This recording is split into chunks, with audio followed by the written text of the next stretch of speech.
السلام علیکم۔ حافظ بخت مومند اردو میل .pk کے ساتھ آپ کی خدمت میں حاضر۔ آج کی سب سے اہم خبر وہ یہ ہے کہ مریم نواز صاحبہ نے آج مسلم لیگ نون کے جو رہنما ہیں جاوید لطیف، جن پر غداری کا مقدمہ حال ہی میں درج کیا گیا اور جس کے بعد وہ گرفتار ہوئے، ان کی رہائش گاہ پر آج مریم نواز صاحبہ تشریف لے کر گئیں اور وہاں پر انہوں نے ایک بہت جارحانہ سپیچ کی، اور وہ جو سپیچ ہے اس کے چند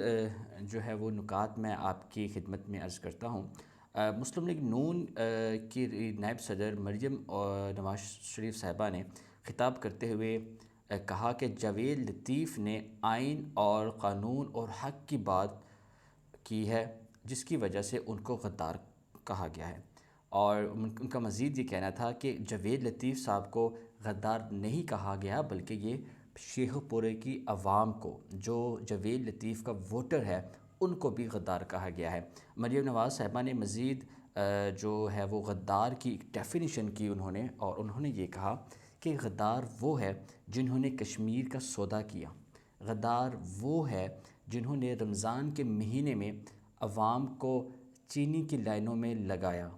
غدار وہ ہیں جنہوں نے فاطمہ جناح کو غدار قرار دیا، اس کے بعد نواز شریف کو غدار کہا، اس کے بعد مریم نواز کو غدار کہا۔ اصل غدار جو ہیں وہ یہ ہیں۔ انہوں نے مزید کہا کہ غداری کے سرٹیفکیٹ وہ لوگ بانٹتے ہیں کہ جو الیکشن میں، جو عوام کی عدالت میں مسلم لیگ نون کا، نواز شریف کا مقابلہ نہیں کر سکتے، جب وہ ہارتے ہیں تو ہارنے کے بعد وہ غداری کا جو ہے فتویٰ لگانا شروع کر دیتے ہیں۔ مریم نواز نے مزید کہا کہ فیض آباد میں دھرنا ہوا ہمیں یاد ہے، لیکن تحریک انصاف نے جو بھی حال ہی میں جو دھرنا ہوا ہے یتیم خانہ میں، جو 20 فروری کی کال دی تھی کالعدم تحریک لبیک پاکستان نے، تو اس کے حوالے سے مریم نواز صاحبہ نے کہا کہ تحریک انصاف حکومت نے دھرنے والوں کو مسجد میں گھس کر نماز ادا کرتے ہوئے قتل کیا۔ اسرائیلی رشتہ دار کی الیکشن مہم کس نے چلائی؟ عوام نہیں بھول سکتی۔ تو یہ بڑی ایک واضح اور تقریر تھی جس میں مریم نواز صاحبہ نے غداری پر خاص فوکس کیا، اور یہ یاد رہے کہ جو جاوید لطیف صاحب ہیں، ان کے گھر جانا مریم نواز صاحبہ کا ایک بہت بڑا سٹانس، بہت بڑا فیصلہ ہے، اور یہ فیصلہ جو مریم نواز صاحبہ نے کیا، یہ ان لوگوں کے لیے پیغام ہے، ان لوگوں کے لیے میسیج ہے جو یہ کہہ رہے تھے کہ مسلم لیگ نون میں اور اسٹیبلشمنٹ میں صلح ہو گئی ہے، اور عنقریب شہباز شریف صاحب جو ہے وہ وزیر اعظم پاکستان بننے والے ہیں، اور اسٹیبلشمنٹ کے اور نون لیگ کے رابطے آپس میں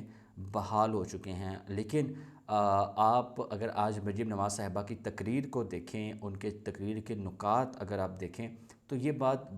بہت واضح طور پر سامنے آ چکی ہے کہ وہ جو اسٹیبلشمنٹ اور نون لیگ کے درمیان جو درار تھی وہ ابھی بھی ختم نہیں ہوئی، اور جو غداری کے حوالے سے خاص کر مریم نواز صاحبہ نے بات کی، تو یہ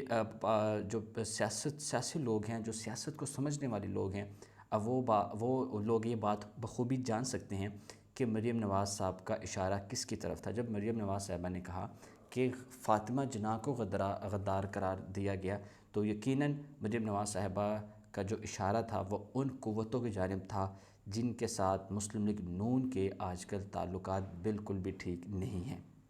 تو یہ آج کی اہم خبر تھی۔ مزید خبروں کے لیے، لیٹسٹ نیوز کے لیے دیکھتے رہیے اردو میل .pk۔ Thank you.